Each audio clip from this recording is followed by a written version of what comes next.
سلامونه او نیکی هیله دوستانو، امیدوارم جوړ او روغ اوسئ. زمیر رحمان مایار یم. تاسو ته د آلمانی ژبې ویډیوګانې جوړوم. امید لرم چې دغه تاسو ته ګټور تمام شي. دغه سویه چې د A1 یعنی لومړی سویه د آلمانی ژبې ده. لیکسیون 1 لومړی درس. لومړی درس مو چې دی das Alphabet الفبا د آلمانی ژبې الفبا. دی بوخشتابن حروف ته وایي، مجموع د حرفونو. زه به تاسو ته تلفظ کړم، تاسو یې کولی شئ زما سره تکرار کړئ. A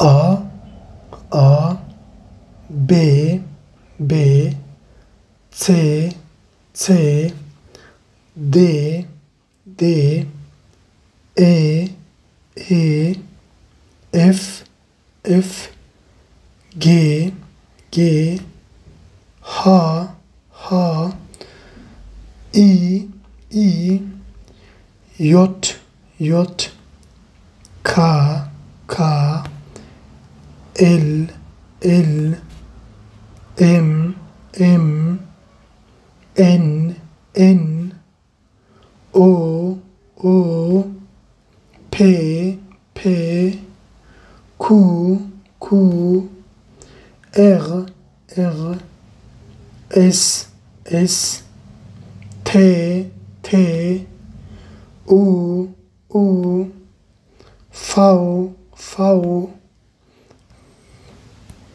V V W W X X Y Y Z Z S Z S Z یا هم شرفس اس ورته وایي.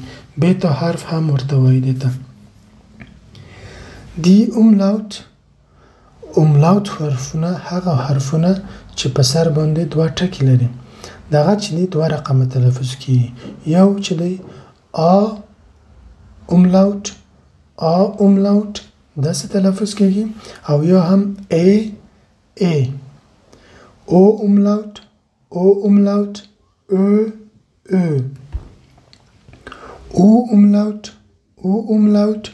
او. دی داپللاوت ترکیبی حروف. ترکیبی حروف دوه یا دوه حرفونه زیات یو ځای شي بیا یو غږ را جوړ کړي. دغو ته ترکیبی حروف وایي چې مثلا ا او او یو ځای شي، اوی داسې یو غږ را جوړ کړي، لکه نوی، هایته. آ اوملاوت او او یو ځای شي، اوی داسې یو غږ را باسي، لکه بایمه په دو ځای کې استفاده شوی. ا او ای یو ځای شي، آی داسې یو غږ را جوړ کړي، لکه آیس کلایدونګ. ای او ای یو ځای شي، ای داسې ډېره کش شوې ای داسې یو غږ را جوړ کړي، لکه فیه هیه. اس سه ها یو ځای شي، شین حرف را جوړ کړي، لکه شوله شغایبن. اس او پی یو ځای شي، شپ داسې یو غږ را جوړ کړي، لکه شپات شپیل. تی اس سی ها یو ځای شي، چی حرف را جوړ کړي، تی اس سی ها. چوس لکه چوس. تاسو ته به د دو کلماتو معنا هم ووایم. د لومړی نه نوی یا هم هایت. نوی چې ده په معنا د جدید یا نوی ته وایي. هایت نن ورځ ته وایي. بایمه ونې جمع نوم ده. آیس کلایدونګ. آیس په معنا د آیس کریم، کلایدونګ په معنا د جامې یا هم لباس. آیس په معنا د آیس کریم، کلایدونګ په معنا د جامې. فیه په معنا د څلور، هیه په معنا د دغه ځای. شوله په معنا د مکتب، شغایبن په معنا د لیکلو. شپات په معنا د سپورت یا هم ورزش. شپیل په معنا د بازی یا هم لوبه. چوس په معنا د خدای پامان. څ او ها یو ځای شي، کله دغه خې تلفظ کېږي، کله داسې خین غوندې یا هم شین غوندې تلفظ کېږي. لکه کله چې دو حرف نه مخکې آ او او آ او دا چې راشي خې تلفظ کېږي. کله چې دو حرفونه مخکې د سه ها نه مخکې ا ای آ املاوت او املاوت او املاوت ا او او ا ای دا حرفونه راشي، بیا دلته یا شین یا هم خین غوندې تلفظ کېږي. د درس په دوام کې بعضې مهم کلمات او لغات دي چې په دو درس مربوط کېږي او دغه هم د همدې درس سره سړی باید زده کړي. Wichtige Worte für diese Lektion. Wichtige Worte für diese Lektion. مهم لغات د دغه درس په خاطر.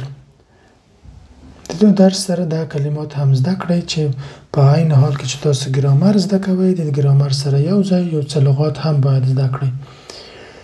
Deutschland. Deutschland آلمان ته وایي، جرمني ته وایي. Frankreich. Frankreich چې دی فرانسې ته وایي. Österreich. Österreich په معنا د اتریش. Die Schweiz. Die Schweiz په معنا د سویس یا هم سویزرلند. Die Türkei. Die Türkei ترکیه ته وایي. Die Frau. Die Frau ښځه. Der Mann نر. Der Mann نر. Partner. Partner ته وایي، ملګري ته وایي. دغه هم مثلا په صنف کې تاسو د خپل ملګري څخه یې هغه تاسو پارتنر حسابېږي، او بیا هم د یو ځای چې ژوند کړي هغه ته هم پارتنر ویل کېږي. هلو. هلو په معنا د سلام. موین. موین په معنا د سلام. زیوس. زیوس په معنا د سلام. Grüß Gott. Grüß Gott دغه ټول دی د څلور وړه چې دي لکه هلو غوندې استفاده کوي. Grüß Gott په معنا د خدای دې تا مال شي، داسې یو معنا لري. نو هلو دغه هم د هلو په ځای استفاده کېږي. چوس یا هم چوس داسې لیکل کېږي، دواړه صحیح ده، دواړه رقم لیکل کېږي. ما په کتابو کې هم داسې په یوه اس باندې لیدلي او هم داسې په دوه اس مې لیدلي. چوس چوس په معنا د خدای په امان. Auf Wiedersehen. Auf Wiedersehen. Auf Wiedersehen په معنا د لیدو په هیله، د بیا لیدو په هیله. چوس چې دی عموما په غیر رسمي ځایو کې خلک استفاده کوي او auf Wiedersehen چې دی په رسمي ځایو کې استفاده کېږي. Guten Morgen سهار مو بخیر. Guten Morgen سهار مو بخیر. Guten Tag ورځ مو بخیر. Guten Tag ورځ مو بخیر. Guten Abend ماښام مو بخیر. Guten Abend ماښام مو بخیر. Gute Nacht شپه مو بخیر. Gute Nacht شپه مو بخیر. Name او Familienname دا دواړه چې دی په معنا د تخلص دی.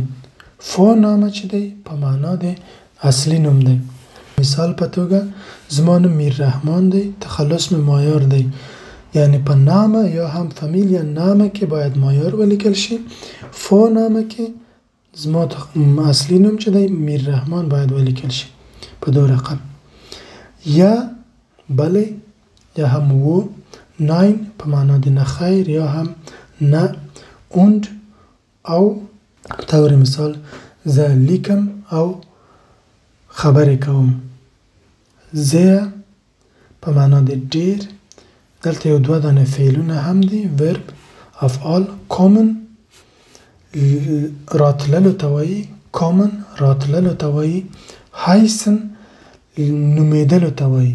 heißen نومېدلو ته وایي. لکه ich heiße Mirahman زما نوم میرحمان دی. Kannst du mir bitte deinen Namen buchstabieren? آیا تاسو کولی شئ چې Kannst du mir bitte deinen Namen buchstabieren?